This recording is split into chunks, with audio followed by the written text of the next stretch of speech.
আপনাদের সুন্দর পদক্ষেপের অপেক্ষায় জাতিকে সাথে নিয়ে আমরা অপেক্ষা করছি। আমরা বলতে চাই, সংসদে আপনাদের সংখ্যাগরিষ্ঠতা থাকতে পারে, কিন্তু বাংলাদেশের জনগণ 70% সংখ্যাগরিষ্ঠতা নিয়ে রাজপথে আছে। এই জনগণকে কোনোভাবেই অমান্য করে আপনারা টিকে থাকতে পারবেন না। অন্যায়ের বিরুদ্ধে কণ্ঠস্বর আমাদের প্রজন্মের নায়ক জননেতা আক্তার হোসেন এমপি বক্তব্য নিয়ে আসছেন। জননেতা আক্তার হোসেন এমপি।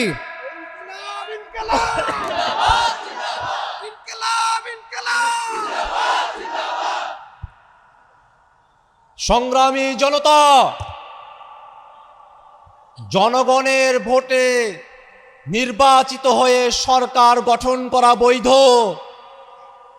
আর জনগণের ভোটে সংস্কার হবে সেটাকে বলে অবৈধ। এমন দ্বিচারিতা বাংলাদেশের মানুষ সহ্য করবে না।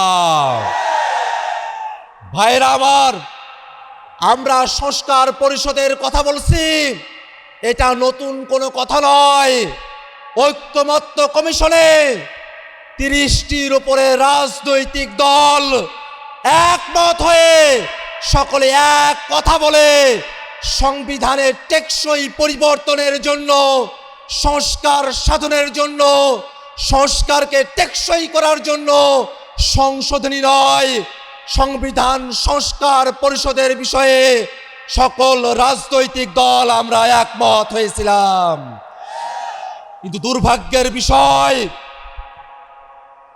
ভোটের আগে পর্যন্ত তারা ফরমালি গণভোটের বিপক্ষে বলে নাই, কিন্তু ভোটের পরে টুঠাট মেজরিটি পাওয়ার কারণে তারা জনগণের রায়কে বৃদ্ধাঙ্গুলি দেখানোর সাহস করছে। জনগণ গণভোটের মধ্য দিয়ে বাংলাদেশের রাষ্ট্র কাঠামোতে যে পরিবর্তন চেয়েছে, আজকে 2/3 ক্ষমতার জোরে তারা সেটাকে অমান্য করার পায়তারা করছে। ভাইরা আমার, তারা সংবিধানের কথা বলছে, আমরাও বলি দেশ পরিচালনা করতে সংবিধান লাগবে, কিন্তু সেই সংবিধান 72-এর মুজিববাদী সংবিধান না। সেই সংবিধান শেখ হাসিনার সংবিধান না। সেই সংবিধান কোন দল বিএনপির সংবিধান না। দেশ পরিচালনার জন্য সংবিধান লাগবে, সেই সংবিধান হতে হবে জনগণের সংবিধান। আর সেই সংবিধানে জনগণের কথাগুলো থাকবে, তার অন্যথা আমরা হতে দেব না। আমরা তো বুঝি আপনারা সংস্কার চান না, গণভোট চান না। তার পেছনের কারণ হলো আপনারা বাংলাদেশের রাষ্ট্র ক্ষমতাকে, বাংলাদেশের সাংবিধানিক প্রতিষ্ঠানগুলোকে এক ব্যক্তির করায়ত্ত করে রাখতে চান।